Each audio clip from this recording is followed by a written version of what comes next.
Welcome to Divorce.Mortgage. My name is Dustin Woodhouse, and today we're going to turn the tables in a series of interviews that Sabeena's been running through, and I'm going to interview you, Sabeena. So, Sabeena, welcome to our show. Thank you, Dustin. I'm excited. Welcome to your own show. So,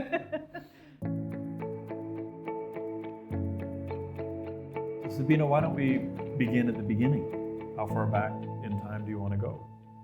Well, we can start about how I got here and why I'm doing the Divorce.Mortgage and why it means something to me. Absolutely. Probably relates to getting married at some point in time. Yes, marriage leads to divorce, doesn't it? Number one cause. Yeah, 60% of marriages now are ending in divorce? That's what we're hearing, that's for sure. I think it was like 55 before COVID, and now it's up substantially since people had to be in tight corners together. Yes. So that was not the case for me. I met my ex-husband in '89 when I was in high school and went off to university, got married in '94, and we were married for 22 years. I got married in '95 and I made it 23 years, so I win. Not a contest. Or maybe you win, I don't know. Yeah. So we, all marriages have ups and downs, and I guess we had a few more downs than we had ups. The biggest thing that came out of our marriage was our beautiful daughters, who obviously were the biggest gift that either one of us could have. And but when it was over, it was over. It was time to end. And as somebody in the mortgage industry, having worked with so many people who were going through their own divorces, do you feel like you were taking any of the lessons away along the way, or did you just sort of cruise along in the mortgage space, not really personalizing any of that or internalizing any of that? Well, my mortgage practice prior to getting divorced and my mortgage practice post getting divorced definitely changed. And my perception of what I thought I knew about the process sure changed a lot once I went through my own divorce. And the reason I started this group, this page, and also the educational seminars that I'm giving out, is because had I known things to be a lot different way back when, I would have done things a lot differently, and I probably might have saved myself a significant amount of money had I chose different process options, had I relied on certain professionals and that kind of thing. So I think that doing this is part of providing an education. Like, I was doing mortgages, I think, for close to 15 years before all this happened. So. And through that process, as they say, you work with people that are going through the divorce, and you do take some notes and try and help your next set of clients. But much like yourself, also in the brokering profession for 10 years or so, leading up to my own divorce, it wasn't like I was compiling notes for myself. And to your point, I think it's when you go through the experience yourself, you come out the other side with all those lessons now firmly implanted. A lot of, why didn't I set this up this way in advance? Exactly. And that's the value that you then bring to people. And as they say, there's no handbook that comes with marriage. And I guess what you're really trying to do with this is create the handbook for divorce. Yes. When you're even thinking about separating, often people will run to their lawyers because they think they need to go there, or they will navigate through the process however they're going to navigate it. But the last person they call is their mortgage broker after the separation agreement is signed. So part of why I want to do this is because you need to handle your finances before that agreement becomes finalized. And the reason you want to do that in advance is because you might find out that although on paper you feel that you can afford this, and this towards this is what I'm going to do, you could find out long after that separation agreement, once it's signed, it's irreversible. And you could be in that situation where it's like you have to go and rent because you've agreed to these terms within your agreement. Often that's with the primary financial driver, the client, that the person that's making the most money will have to pay, the primary earner in the relationship will have to pay spousal support, for example. And sometimes those spousal support payments are high enough that they will prevent you from basically being able to afford a mortgage. And so you're working your butt off. I have a great case where one was a high-level position, and the spouse was receiving spousal child support, and he's making close to 7 figures in income through his corporation and that kind of thing. How he files his taxes is, of course, a whole other discussion on mortgages. His spouse, because of the size of the spousal support, child support, has great living arrangements, not working.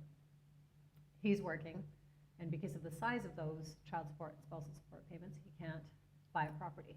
And so had there been a discussion around how to structure that prior to, there might have been different ways to work with him, work with her, work with the lawyer to determine, is there a better way to structure it in such a way that both partners can go on to have homes after all is said and done?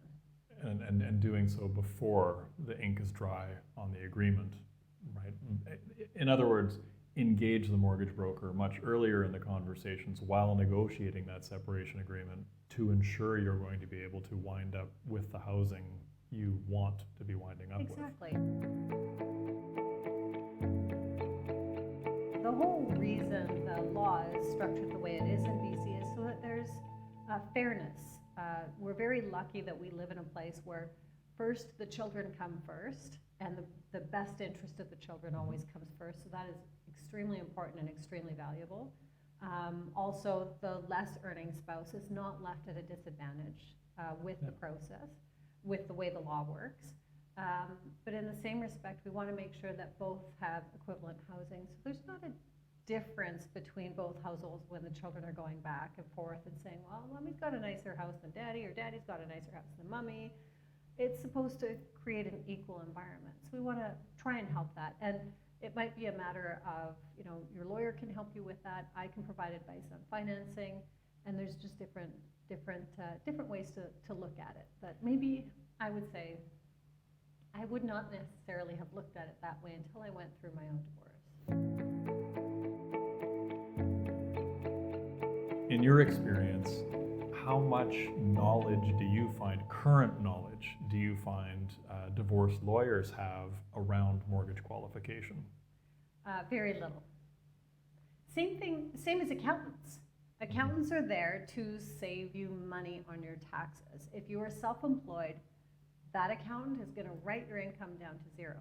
Then you're going to go and apply for a mortgage, and you're not going to get financing because you're not showing any income. The same thing applies to a divorce lawyer. So everybody has their field of expertise. A divorce lawyer is there to get you a fair agreement, get you the most amount within what's fair within the law. And so they don't look at how much you qualify for. They don't know about the stress test. They don't know what the underwriting guidelines are for the banks. And they look at it and say, oh, well, this borrower makes $1 million in their corporation, and even though they're only showing $50,000 of taxable income on their personal income taxes, they should be able to qualify because they're making all this money in their corporation. And once upon a time they did, but that's a long time ago now. That was a while ago. Yeah. Things have changed. Things have changed. And they continue to keep changing. Yes, and it's very hard when that's not their field of expertise to know what those changes are and how it's going to affect their clients. And at the end of the day, we want to make sure whether they're renting or owning that they are continuing to think about their future. And so is that future in a home? That would be the ideal situation.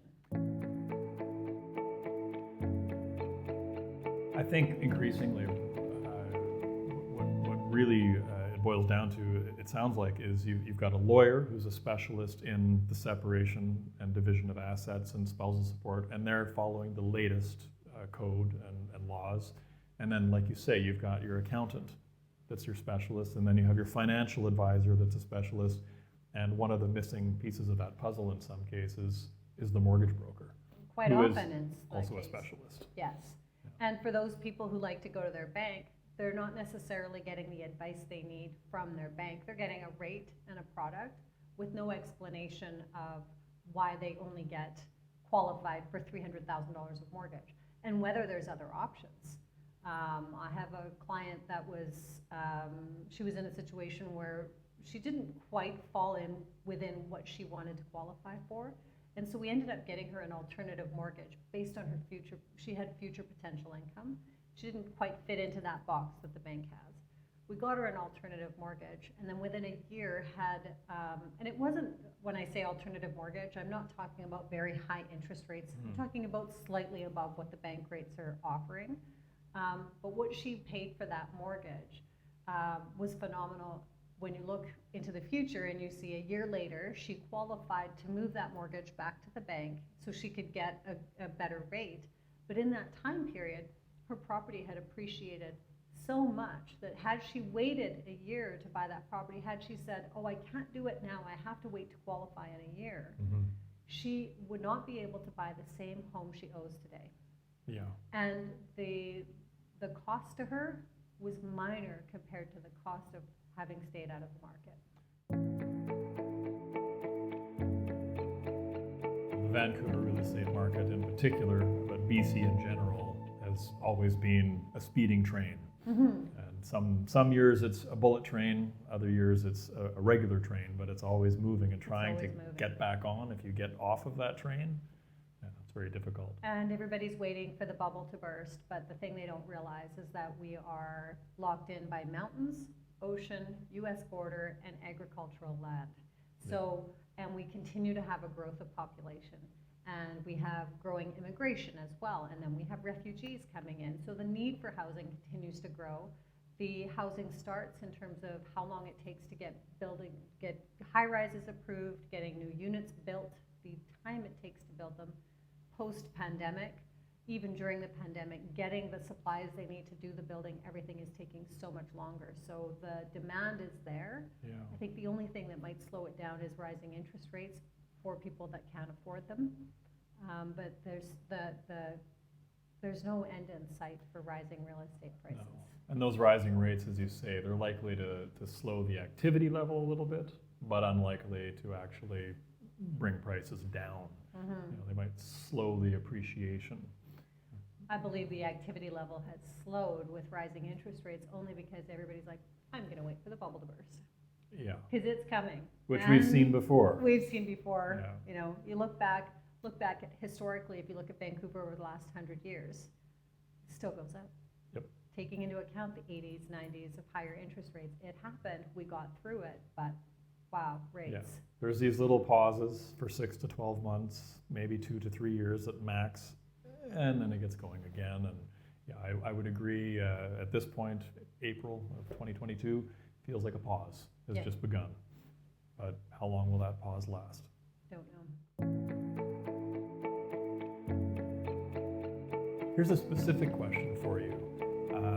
If I'm in the process of going through a separation or divorce and I'm being told my spousal support payment is going to be X, the lawyer I'm working with, they're telling me that's going to be deducted from my income. So let's say I make $200,000 a year, I'm going to be paying $100,000 a year in spousal support. I'm left with $100,000 a year of income after on my tax return. So my tax return says I have $100,000 of income. Is that what I have when I come to you to qualify for a mortgage? No, actually, because we look at that $100,000 that you're paying out every year. And so we look at your $200,000 of income and say, okay, you're paying, I'm sorry, you should have used even numbers. Let's say $8,300 a month in payments that you're making. So even though you're getting that tax deduction, and you're not paying tax on that $8,300, your ex-spouse is paying the tax on the $8,300. The disadvantage is that we're using $200,000 of income with an $8,300 a month payment. And why that basically means you're not going to qualify for But it's mortgage. A spousal support payment. It's tax deductible. It doesn't matter. We don't remove it from your total income. So you're telling me the lender treats that like a car payment? Basically. So you've got one fancy car for $8,300 a month.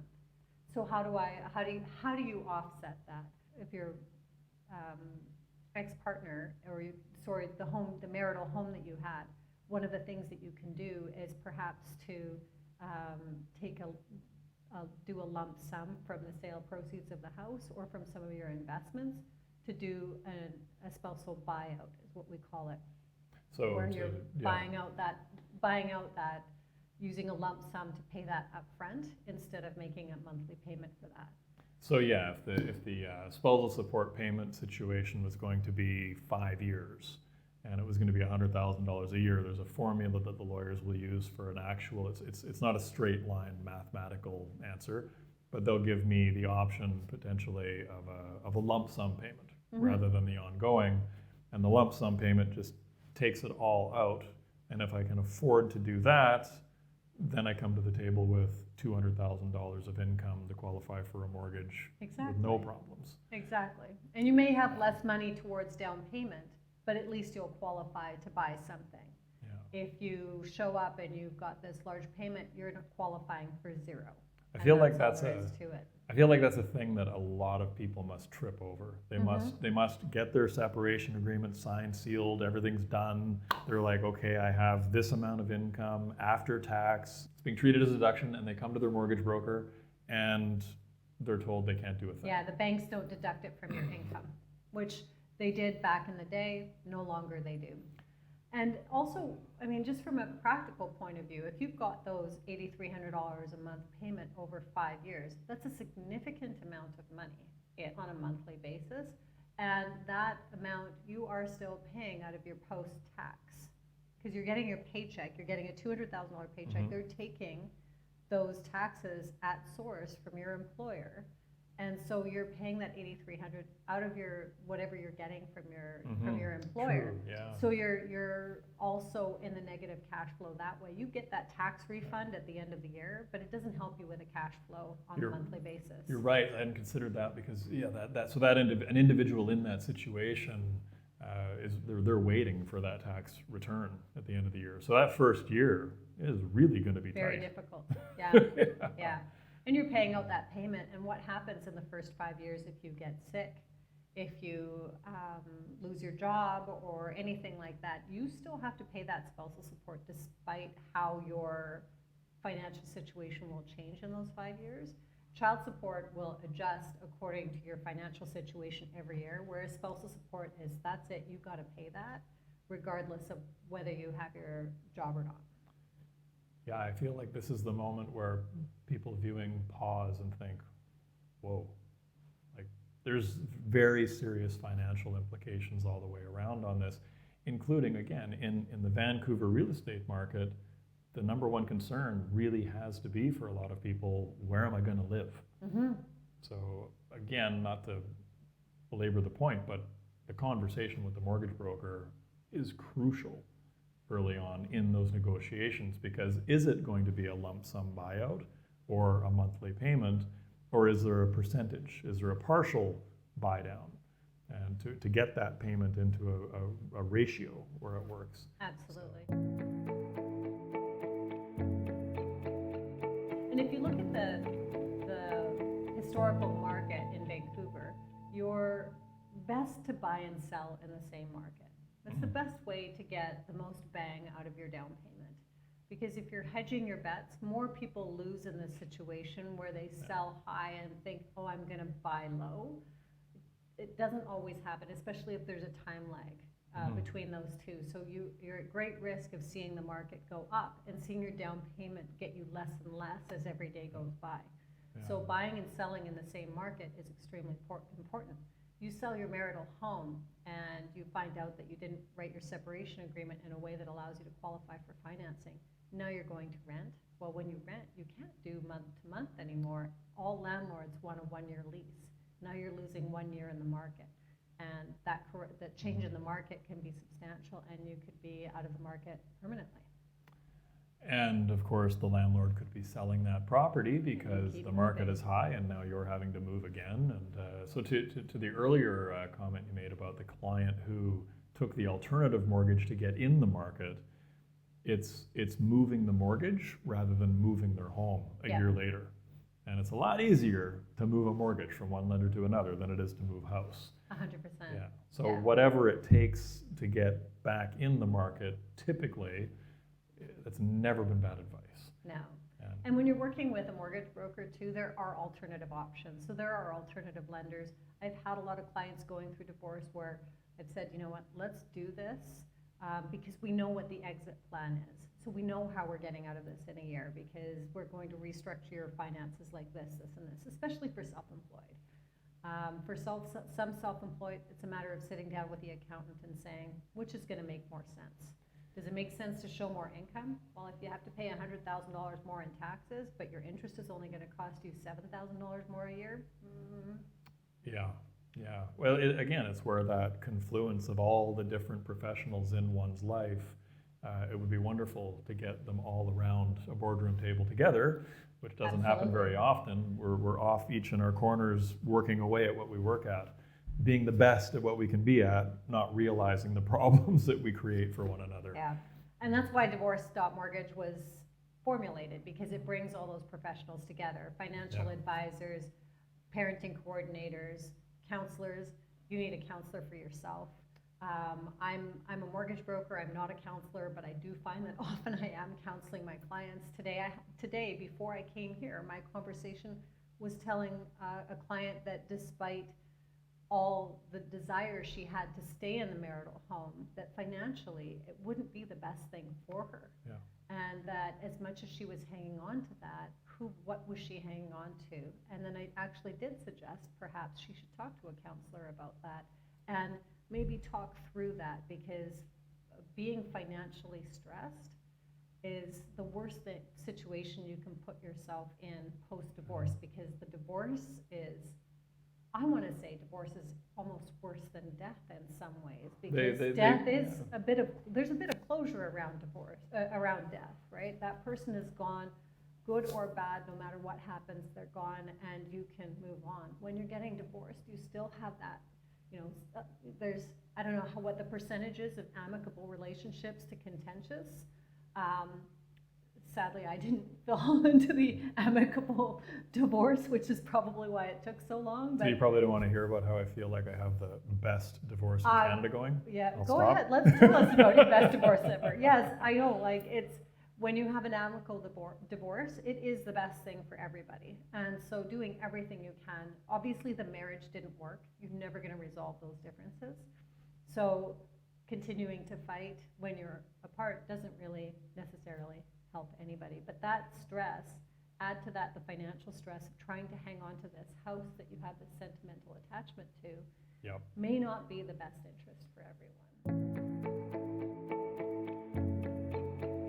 The flip side of the sentimental attachment might be where you have a situation where the clients have children that are maybe 2, 3, 4 years away from graduating out of a high school, and it's a catchment area concern. Are they going to be able to stay in there? And so that's where perhaps the flip side scenario, where you're able to actually help that individual finance a little more than they may want to finance when they first have the conversation, but the extra cash gives them the cushion to carry through the 3 or 4 years and then make the exit from that. I just came up with a solution for my client that doesn't want to leave while you were talking.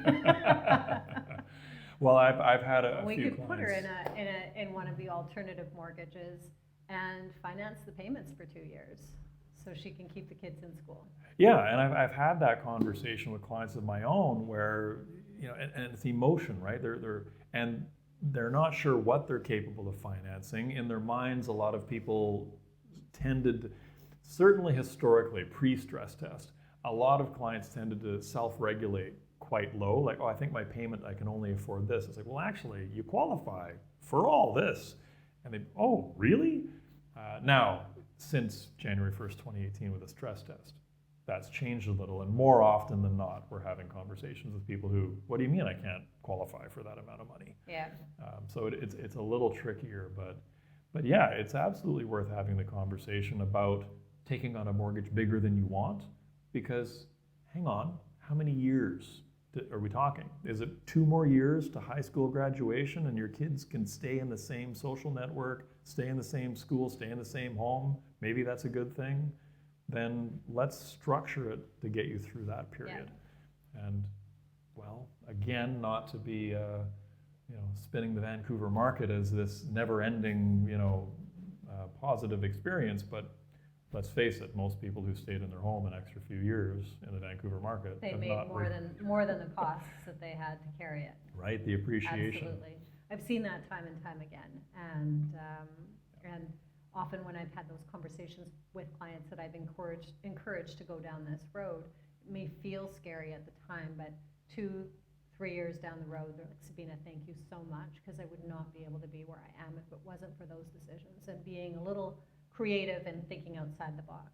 And again, a great reason, again, to use a mortgage broker, because your bank can't think outside that box because they have specific rules they have to follow. Well, then you just hit on a key point. You said your clients 2 to 3 years later, because that's the thing. I mean, you've been doing this for 15 years now? 20 plus Pardon years. me, sorry, I was being polite. Bite your tongue. Oh, yeah, it's because I look so young, of course. So you started when you were 12, okay.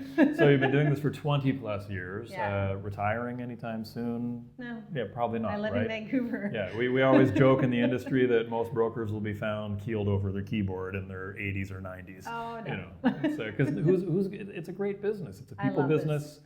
And that's the thing. These people wind up in your lives. Your clients wind up in your life for years. Mm-hmm. And I mean, I haven't been brokering for 4 years. I still wish all my clients, past clients, a happy birthday.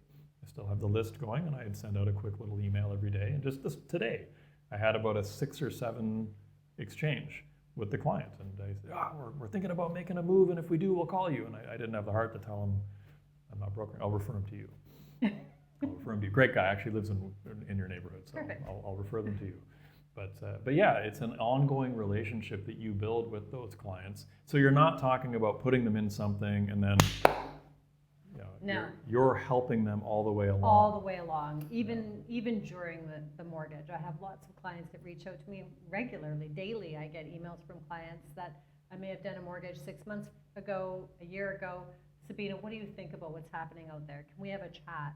Maybe I want to look at restructuring. I just want some comfort on what's happening out there in the world. So I have those conversations on a regular basis, whereas the person they would have dealt with at the bank, he's already gone on to a different position, and they don't have that ongoing support. And when you're talking about your mortgage is probably the biggest financial vehicle you'll have next to your investments. Mm-hmm. Ideally, your investments are bigger than your mortgage, but in Vancouver, that's not always the case. So you want, just like you would hire an investment advisor to look after you and provide you with good advice, mortgage broker is a mortgage advisor for the long term.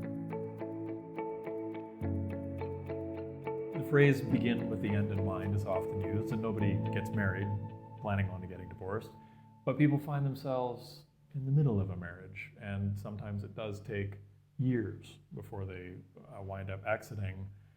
There are certain things that I know we see at the point of divorce where it's like, oh boy, if a couple of years ago you could have started this with specifically credit.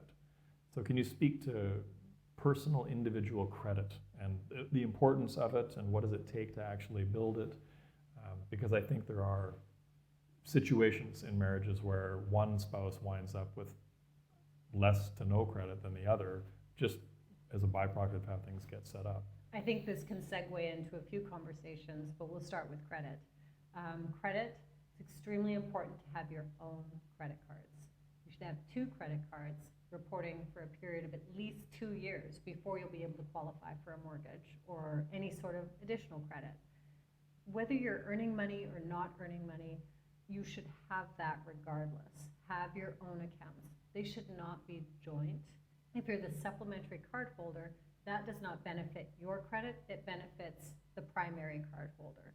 So you could find yourself going through a divorce, and with lack of credit, you won't be able to rent an apartment or get a mortgage, because you need to have active credit to show that you have an ability to make payments. And specifically on that, what sort of limits would you suggest on those credit cards? So you want to make sure that if you're carrying a balance, that you're keeping that balance under 75% of the limit. So you don't want those limits to be too high, because then you tend to spend more and you can create debt that might, again, limit you from qualifying elsewhere. So keep them within reason. I would say like $5,000, maybe $2,000 to $5,000 roughly Yeah. for each card, and then never really carrying.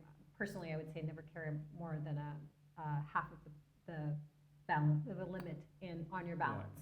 And I say that because your balance at the time that your billing statement comes is going to be what you think is reporting, but the credit bureau does track your spending activity. So if you go over the limit at any point, it'll actually come up that you've gone over your limit too many times, and it keeps track of all that. So when we get it, we may see that you're under limit because you paid it down before you applied for credit, but the credit bureau does tell us that you've been getting over that limit a few times. So staying within your limit, never miss a payment, set up with automated payments so that it automatically comes out of your bank account, the minimum payment comes out, so at least you know that that's guaranteed. If you want to pay extra, absolutely pay extra. Yeah. But having your own credit is critical. And I say the same thing about bank accounts. Have your own savings account, have your own checking account, and have some money put away. I say this, I'm not to be gender specific, but often I have a lot of women that don't know anything about the finances. I was in my relationship, and I run a lot of, I do everybody's finances all the time, so I let my husband be the financial driver in our relationship. I let my wife do all the everything. Everything. And good to him. He did a great job with our finances. Yep. So I was very lucky in that way. But when it came to getting divorced, I didn't know where everything was. I didn't know what was going on. And I wish I had spent more time paying closer attention to what was happening, how much it cost to run the household, what it cost, what it was costing us for just even basic living expenses. I had no concept because I was just working and taking care of my stuff, and I wish I was more aware of that. And I wish I had put more money aside for myself at the end of the day. And financial stress is actually a huge source of difficulty in relationships, and often is what leads to divorce is financial stress.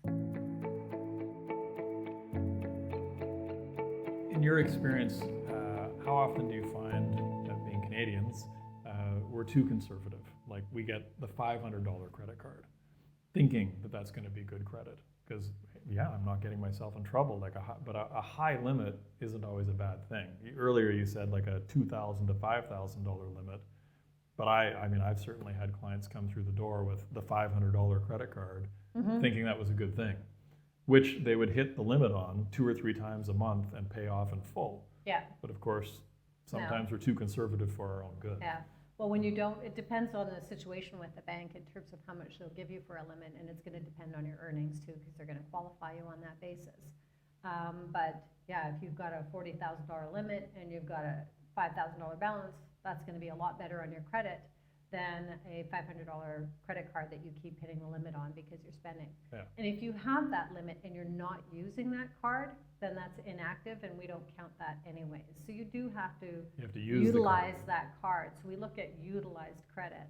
And yeah, so it's very important to pay attention to those things. And are you just making the minimum payment, or are you paying it off? All those things are really important. And it just is, it's good practice to understand, managing cash flow. If you're like, okay, you're taking a little bit off the top of the household for your own self, then keep that in account, create some savings. You just never know. And I think the hardest thing for some people, and it applies to both sexes, is that it doesn't matter who in the relationship leaves, sometimes it comes as a shock.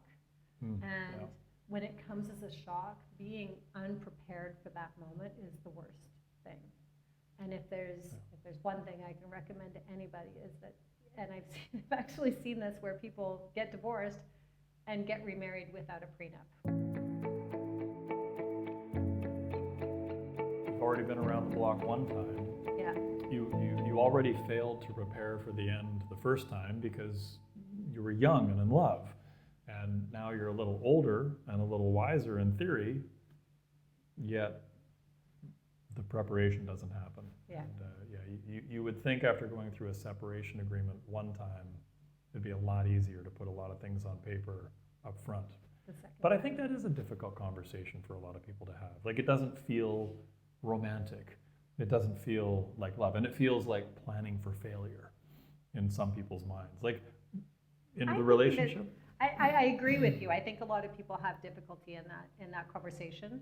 But in the same respect, it's like, hey, we have this, and by the way, it needs to be renewed every 3 years, or it's also not valid. It can be disputed if it's not renewed regularly. So I didn't. don't wait I'm 10 years, learning. 10, I had no 15. idea. Really, So every you do 3 want to renew it, maybe get a new signature, discuss the current assets, what's yours with mine, all that kind of stuff. Continue to have that conversation. But the benefit is that you're disclosing assets as you're going through it.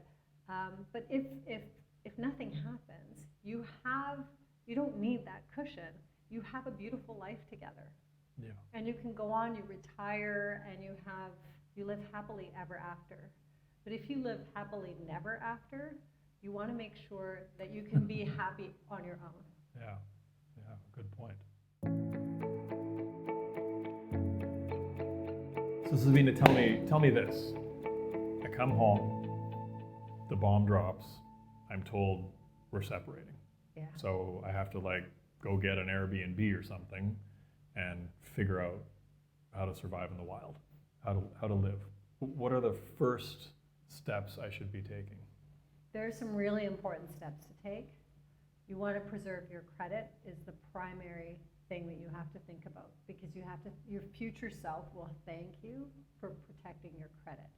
So that means that any joint credit that you have right now, you need to cancel those credit cards or separate them, have your own credit. But there's a $10,000 balance on the one credit card, and it's money that they spent, not me.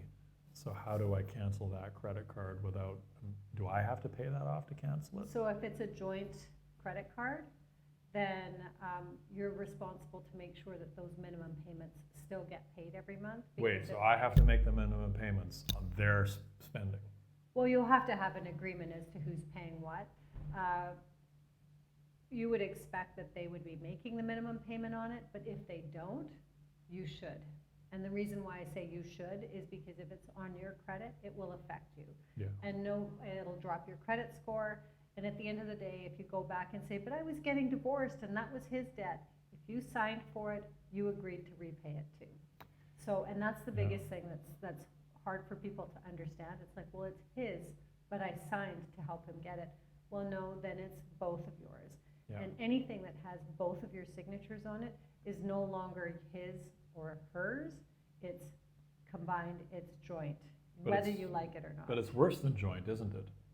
Because if my spouse decides to not pay that $10,000 credit card balance, not make payments on it, not pay it off at all, even though it's a joint line of credit, it's a joint car loan, it's a joint thing, it's not actually joint in that I don't just owe half, do I? No, you owe the entire amount. And the exact same thing applies to your mortgage, which is the hardest thing, because you're going off to rent somewhere and that mortgage still has to be paid. And your combined household income was still your combined household income, but now you've got rent to add into it and additional costs, and it becomes quite an expensive endeavor. You have to make sure and continue to make sure that whoever's living in the house is making those payments. And if not, you need to find a way, get help from family, or do what you need to make sure those payments are made. Otherwise, you could end up in a situation where you're not able to get any sort of credit or financing at all. I was gonna say, so if I don't pay this $10,000 credit card balance, Yeah. and I don't make the minimum credit payments, how long would it take me to recover from that? Well, if there's 6 months, at that point they've been written off by the lender and they've become debt collections, and it's significant. Once you have those on, it'll take years to recover from that. If you miss a mortgage payment, most mortgage lenders look at a missed mortgage payment and they won't give you a mortgage for 7 years. Yeah, it's game over, It's missing game a mortgage over. payment. It really is. Yeah. And foreclosures are permanent game over. And I have seen it where the partners are fighting so much that the property ends up going into foreclosure and then nobody wins. No. And so if that person isn't paying the mortgage, maybe contact your lawyer and say, I need to move back into the home, that person isn't paying their costs, and we need to get that person out. There has to be some way to have that. Obviously, there's only so much that one can bear financially, but in that moment when it's so raw and there's so much hurt going back and forth, often spouses will use the finances to hurt each other. And by destroying another person's credit, that is the best revenge. Except that most people don't realize when they're trying to destroy someone else's credit, They're destroying their own. Yeah. It's like the old scorpion and the toad fable. I realize emotions can run high, and while someone may not want to make payments on a car that their ex is driving around in, or may not want to make mortgage payments on a house that they're not even living in, the reality is, if you ever want to have a car payment again, in particular if you ever want to have a mortgage again, you have to do everything you can to make sure those payments are being made that have your name attached to them. Absolutely. Yeah. And for speaking back to that $10,000 joint credit card that your spouse had used and racked up, try and get your spouse to get their own credit card and transfer the balance and close that account out. So that becomes their problem. But if you paid that $10,000 off completely, you then could close that card yourself. Absolutely. Yeah, one party can close a joint card so long as there's a zero balance. Mm-hmm. So if it was a $30,000 limit with a $10,000 balance, you might be better off to pay that $10,000 balance off, keep the paperwork, close the credit card, and it may take a year, it may take a year and a half or longer, but at some point that debt will be accounted for. It's a matter of, I guess, the cash flow in the moment. That joint credit can be pretty dangerous. And the reason is you spoke to it, the available limit. The available limit is the most dangerous part because debt can accumulate when you're running two households, or say your ex-partner has a new boyfriend or girlfriend or something like that and is using the available credit to fund their new lifestyle. That can affect you because that's still joint debt until you have it separated on paper. Yeah. And even after the separation agreement is in place, even if you still have joint credit, that will count against you even if the other person is making the payments, because your signature is still on it. So if you're trying to qualify for something and you're still signed on their vehicle payment, that vehicle payment is going to limit how much you qualify for. And coming back to the available credit, I have seen it where one of the partners was being vengeful and emptied the secured credit line against the house it was a $400,000 limit on it, had no balance, emptied it. It was now joint debt. So he was responsible for $200,000 of that. She got $400,000 for and only had to pay back $2. Okay, so Sabeena, I've been told I'm leaving, I've left. It's been a few months. I'm still chipping in for the mortgage. We're working all of that out. It looks like things are going to be okay, but we want the kids to stay in the house. We both agree we'd like them to stay in the school catchment area, but my partner my ex-partner doesn't qualify for the mortgage on their own, so I'm still on that mortgage. What are the ramifications of me staying on that mortgage to help that situation through as far as my being able to buy something else? So if you're still on an existing mortgage, even though that person is making the payments, we will use 100% of that payment against what you qualify for on your purchase. So we recommend at all costs that you do separate the getting off title to that property. Even if you're renting something, you don't know that your ex-partner will be able to maintain those payments. If they didn't qualify for the mortgage, they may not be able to actually manage the cash flow of that sizable payment. You qualified for that together based on your combined income, and now there's two separate incomes, and there's also child support and potentially spousal support to think about. So really, at all costs, you want to do what you can to get off that mortgage. So that could be a matter of selling the property and getting two separate properties in the same catchment if possible. It could be that one partner buys out the other, buys out the equity. So if the property's worth $1 million and there's a $500,000 mortgage on it, they take out a $750,000 mortgage, you're removed from title, and they have to get a new mortgage, so you're removed from that mortgage. That way you will be able to take that $250,000, put it towards your own purchase, and you're no longer obligated on paper for that mortgage. So what if I'm off title, but I still have to co-sign in order for my ex to qualify for the property? Does that, so I'm not on title anymore, am I safe there? Or is my name? No, because that co-signed credit will still show up on your credit bureau, and you're still considered a partial owner of that property, and you're responsible for 100% of that payment, regardless of that other debt. And in fact, that's the worst plan of all, to be attached to the debt and not have your name on the asset. Mm-hmm. Because of course then the person whose name's on the asset can take additional financing out against that asset. And that's not perfect either. No, it isn't. So again, I've just discovered that things are changing.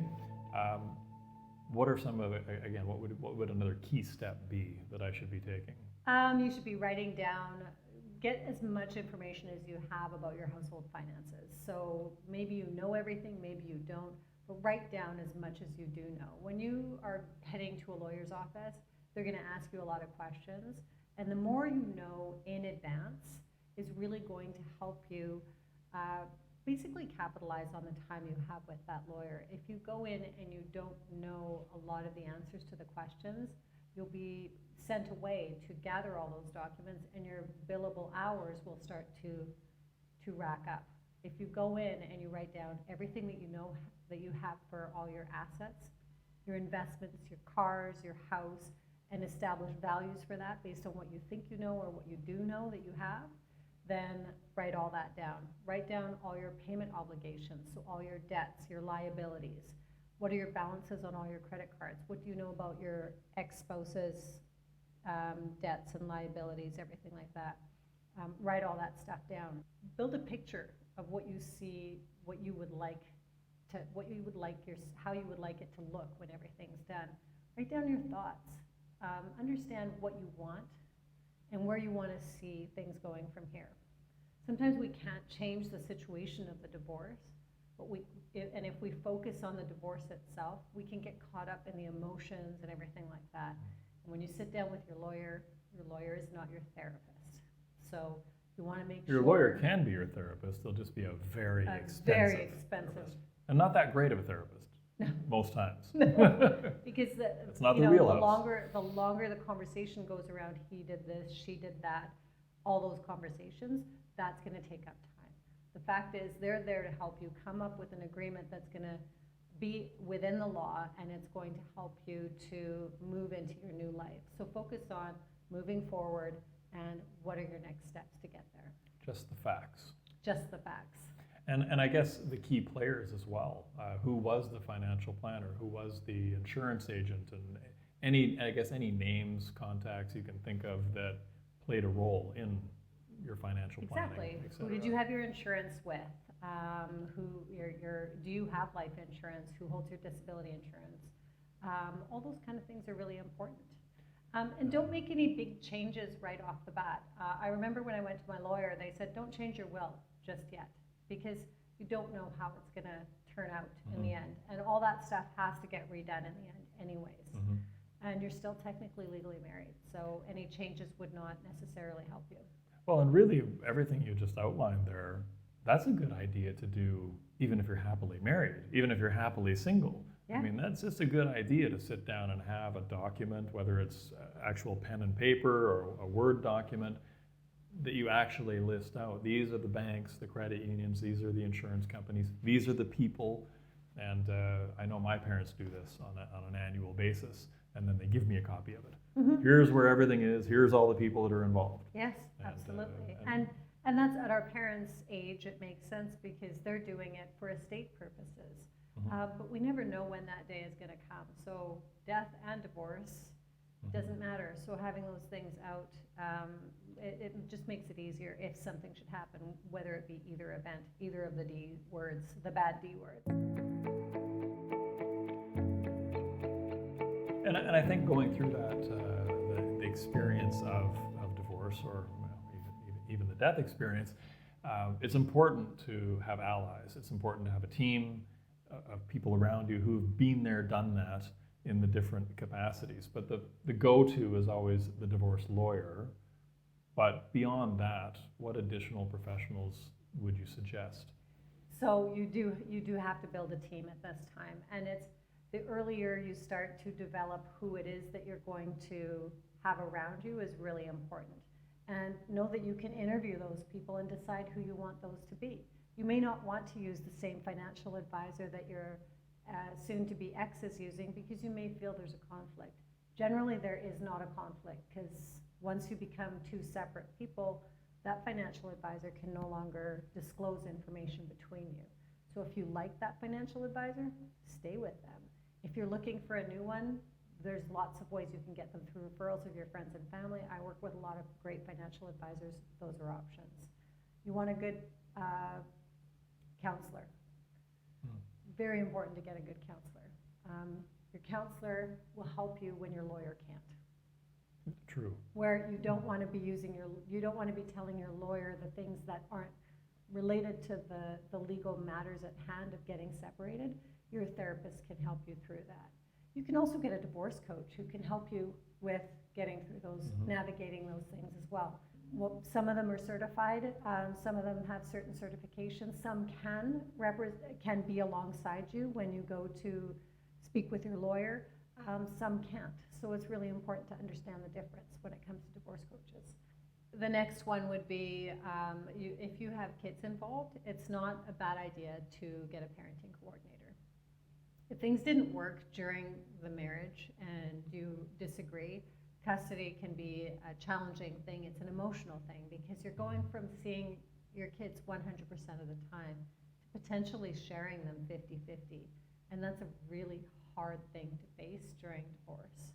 And so having a parenting coordinator to help you both navigate what is the best for your children is ultimately going to be the best thing. If you focus on what's best for you, which is I need to have custody, I need to do this, that battle can ultimately hurt the children the most, even though you think you're doing what's best for them. And that's where your parenting coordinator can help to guide you through that process.